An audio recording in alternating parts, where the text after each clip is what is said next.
Hello guys, പത്രമാറ്റിൻ്റെ ഇന്നത്തെ episode റിവ്യൂയിലേക്ക് സ്വാഗതം. ഈ റിവ്യൂ ഇഷ്ടപ്പെടുകയാണെങ്കിൽ ഒന്ന് ലൈക്ക് ചെയ്ത് സബ്സ്ക്രൈബ് ചെയ്ത് സപ്പോർട്ട് ചെയ്യണേ.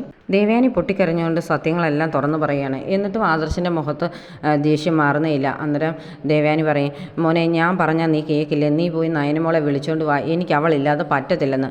അന്നേരം ആദർശം മിണ്ടാതെ അങ്ങ് നിൽക്കുകയാണ്. എന്നിട്ട് പുറത്തേക്ക് പോകാൻ തുടങ്ങുന്നുണ്ടേ, നീ എന്താ ഞാൻ പറഞ്ഞത് കേൾക്കാത്തത്, നിനക്കൊന്നും പറയാനില്ലെന്ന് ചോദിക്കും. എനിക്കൊന്നും പറയാനില്ലെന്ന് പറഞ്ഞ് ആദർശം അങ്ങ് ഇറങ്ങി അങ്ങ് പോകും.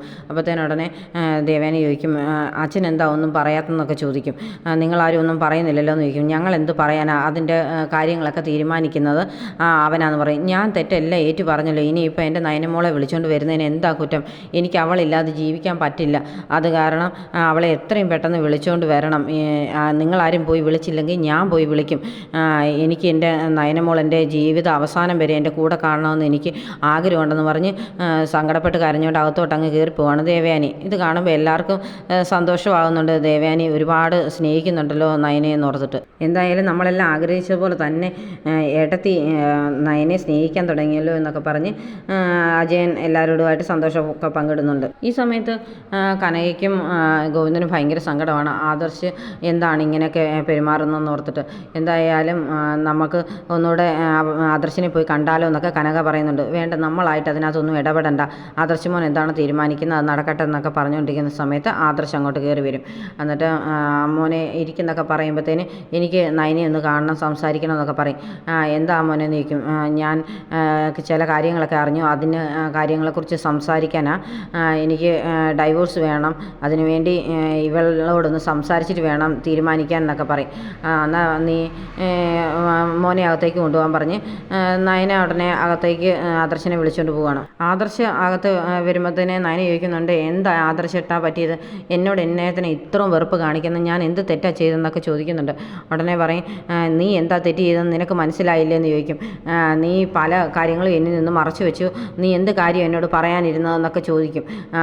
എന്നോട് ഇന്ന് അമ്മ എല്ലാ കാര്യങ്ങളും തുറന്നു പറഞ്ഞു, എല്ലാവരോടും പറഞ്ഞെന്നൊക്കെ പറയും. അത് കേൾക്കുമ്പോഴത്തേന് നയനയ്ക്ക് അങ്ങ് സങ്കടമാകുന്നുണ്ട്. ഉടനെ പറയും, അമ്മ പറഞ്ഞ കാര്യങ്ങൾ തന്നെയല്ലേ നിനക്ക് പറയാനുണ്ടായിരുന്നെന്ന് ചോദിക്കും. അത് തന്നെയാണെന്ന് പറയും. എന്നാലും നിനക്ക് കരൾ ദാനം ചെയ്യാനായിട്ട് ഞങ്ങൾ ആരെങ്കിലും പറഞ്ഞിട്ടാണോ നീ അമ്മയ്ക്ക് കരൾ ദാനം ചെയ്തത്? ഞങ്ങളെല്ലാം വിലക്കിട്ട് നീ അത് ചെയ്തു.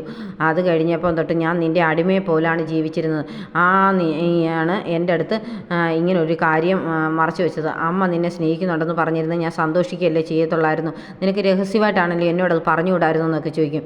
അമ്മയുടെ സ്നേഹം ഞാൻ ഒരുപാട് ആഗ്രഹിച്ചിരുന്നു ആദർശേട്ടാ, അത് കാരണം അത് കിട്ടിയപ്പം ഞാൻ ചില സ്വാർത്ഥ താല്പര്യങ്ങളൊക്കെ കാണിച്ചു എന്നുള്ളത് ശരിയാണ്.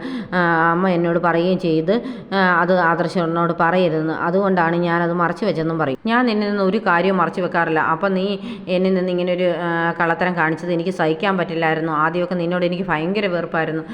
പിന്നെ നീ ഒരു എഴുതി വെച്ച് പോന്നു കഴിഞ്ഞപ്പോഴാണ് എനിക്ക് മനസ്സിലായത് എനിക്ക് നിന്നെ ഒരുപാട് ഇഷ്ടമായിരുന്നെന്നൊക്കെ ഉള്ള കാര്യം. ഇനിയെങ്കിലും ഇങ്ങനെയുള്ള പരിപാടി എൻ്റെ അടുത്ത് കാണിക്കരുതെന്നൊക്കെ പറയും. ഇനി ഞാൻ അങ്ങോട്ട് ചെന്നാലും അമ്മ എന്നെ വെച്ചേക്കുകയില്ല, നീ ഇല്ലാതെ എനിക്ക് ആ വീട്ടിൽ കയറാൻ പറ്റില്ല, അത്രയ്ക്ക് ഇഷ്ടമാണ് നിന്നെ എനിക്ക് എൻ്റെ അമ്മയ്ക്കെന്നൊക്കെ പറയും. അന്നേരം അത് കേൾക്കുമ്പോഴത്തേന് എനിക്ക് സന്തോഷമൊക്കെ തോന്നുന്നുണ്ട്. എന്നാലും പറയും, ഞാൻ അങ്ങനെ ഒരു തെറ്റ് ചെയ്തു, എന്നാലും എനിക്ക് ഡൈവോഴ്സ് വേണ്ട ആദർശേട്ടാ, എനിക്ക് ആദർശേട്ടനില്ലാതെ ജീവിക്കാൻ പറ്റില്ല എന്നൊക്കെ പറഞ്ഞ് കൈ കൂപ്പുമെന്നൊക്കെ ഉണ്ട്. അപ്പോൾ ആദർശ കൈ പിടിച്ചിട്ട് പറയും, നീ എന്നോട് ചെയ്ത തെറ്റത് വലുത് തന്നെയാണ്, ഇനി അത് ആവർത്തിക്കരുത്, എന്നാലും നീ ഇല്ലാതെ എനിക്കൊരു ജീവിതമില്ല. അതുപോലെ തന്നെ എൻ്റെ അമ്മയ്ക്ക് നിന്നെ ഒരുപാട് ഇഷ്ടമാണ്, ജീവൻ്റെ ജീവനാണ്, അതുകൊണ്ട് നീ എൻ്റെ കൂടെ വരണമെന്നൊക്കെ പറയും. അപ്പോഴത്തേന് നയനയ്ക്ക് അങ്ങ് ഭയങ്കര സന്തോഷമൊക്കെ ആകുന്നുണ്ട്.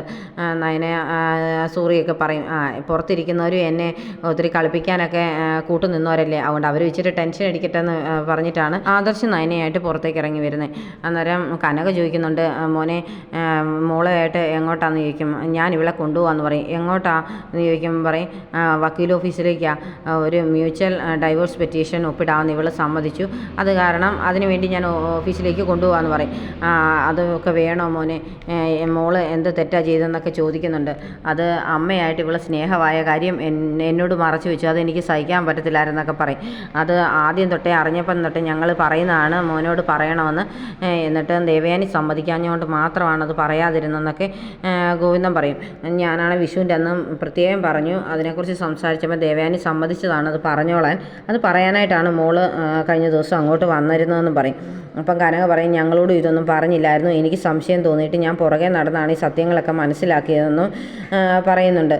എന്തായാലും ഇനിയിപ്പം ഇവളില്ലാതെ അനന്തപുരിയിൽ ആർക്കും പറ്റത്തില്ല. മുത്തശ്ശനും മുത്തശ്ശിയൊക്കെ അസുഖക്കാരല്ലേ, അപ്പോൾ അവർക്ക് ഇത് ഒരുപാട് ടെൻഷൻ കൊടുക്കാൻ പറ്റില്ല. പിന്നെ അവരുടെ കൂടെ തന്നെ അതുപോലെ അമ്മയ്ക്കും ഇവളിപ്പോൾ ഇല്ലാതെ ജീവിക്കാൻ പറ്റില്ലെന്നാണ് പറയുന്നത്.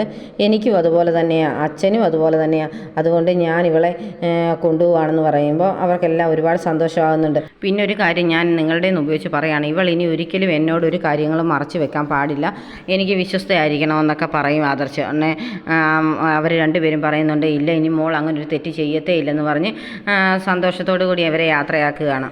ആ സമയത്ത് അജയനും ജയനും ഒക്കെ മുത്തച്ഛനോട് ചോദിക്കുന്നുണ്ട്, എന്നാലും ദേവയാനി സത്യമെല്ലാം തുറന്നു പറഞ്ഞിട്ടും ആദർശിൻ്റെ മുഖത്തെ ദേഷ്യമൊന്നും മാറിയിട്ടില്ലല്ലോ എന്ന്. അത് അവൻ ഈ കാര്യം കൈകാര്യം ചെയ്ത് എനിക്കിഷ്ടപ്പെട്ടു.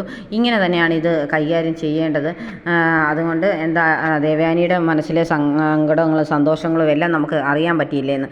എന്നാൽ ഈ വീട്ടിൽ പലരും ഇപ്പം നയനെ ആദർശ് ഡൈവോഴ്സ് ചെയ്യുന്നത് ഓർത്ത് സന്തോഷിച്ചിരിക്കുന്നവരുണ്ട് എന്ന് പറയും. ജാനകിയാണ് നേരത്തെ കുഴപ്പമൊന്നും ഇല്ലായിരുന്നു, ഇപ്പം ഇവരുടെയൊക്കെ കൂടെ കൂടിയിട്ടാണ് ജാനകി മാറിപ്പോയത്. അനാമിക മോൾ വന്നേ പിന്നെ ഒത്തിരി മാറി എന്നൊക്കെ പറയും. അന്നേരത്തേനുടനെ മുത്തശ്ശി പറയുമ്പോഴത്തേന് അജയൻ പറയും, എന്തായാലും ഇനി അവളുടെ സ്വഭാവം ഉടനെ ഒന്നും നേരെയാക്കാൻ പറ്റുമെന്ന് എനിക്ക് തോന്നുന്നില്ല അമ്മയെന്ന്. അങ്ങനെ പറഞ്ഞുകൊണ്ടിരിക്കുമ്പോഴത്തേന് ജലജയും ജാനകിയും അനാമികയും എല്ലാം അങ്ങോട്ട് വരുന്നുണ്ട്. അപ്പം ജലജ ചോദിക്കും, അമ്മേ ആദർശ് നയനെ ഡൈവേഴ്സ് ചെയ്യാൻ പോവുകയാണെന്നൊക്കെ പറയുന്നത് ശരിയാണോ? ശരിക്കും അങ്ങനെ സംഭവിക്കുമോ? അമ്മയും അച്ഛനും അതിന് സമ്മതിക്കല്ല്.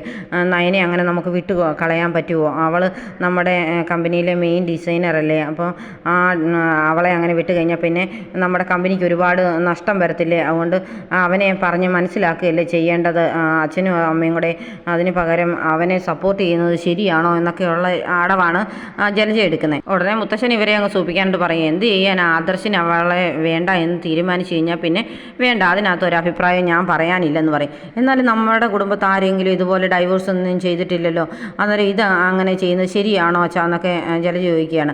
എന്നാലും ഇവർ പറയുന്നത് കേൾക്കുമ്പോഴത്തേന് ഭയങ്കര സന്തോഷത്തിലാണ് അനാമികയും ജാനകിയും കൂടെ നിൽക്കുന്നത്. ഇവരിങ്ങനെ പറഞ്ഞുകൊണ്ട് നിൽക്കുന്ന സമയത്ത് തന്നെയാണ് ആദർശിൻ്റെ വണ്ടി വരുന്നത്. ഉടനെ അജയൻ പറയും, അവൻ വക്കീൽ ഓഫീസിൽ പോയിട്ട് വരുവാണെന്ന് തോന്നുന്നു, വക്കീലിനെ കാണണമെന്നൊക്കെ പറഞ്ഞായിരുന്നു എന്നൊക്കെ പറയുമ്പോഴത്തേന് ഭയങ്കര സന്തോഷമാണ് ജാനകിക്കും ജലജയ്ക്കും ഒക്കെ. അങ്ങനെ നിൽക്കുമ്പോഴത്തേന് ആദർശ് ആദ്യം കയറി വരും, ആ പുറകെ തന്നെ നയനയും കയറി വരുന്നുണ്ട്. ഇവർ രണ്ടുപേരും ഒരുമിച്ച് വരുന്ന കാണുമ്പോഴത്തേന് ഞെട്ടിത്തെറിക്കുകയാണ് മൂന്ന് എണ്ണം കൂടെ. അവർക്ക് ആർക്കും വിശ്വസിക്കാൻ പറ്റിയില്ല ഇങ്ങനെ ഇവർ രണ്ടുപേരും ഒരുമിച്ച് വരുമെന്നും ഇവളെ വിളിച്ചുകൊണ്ട് വരുമെന്നൊന്നും വിചാരിച്ചേ ഇല്ല.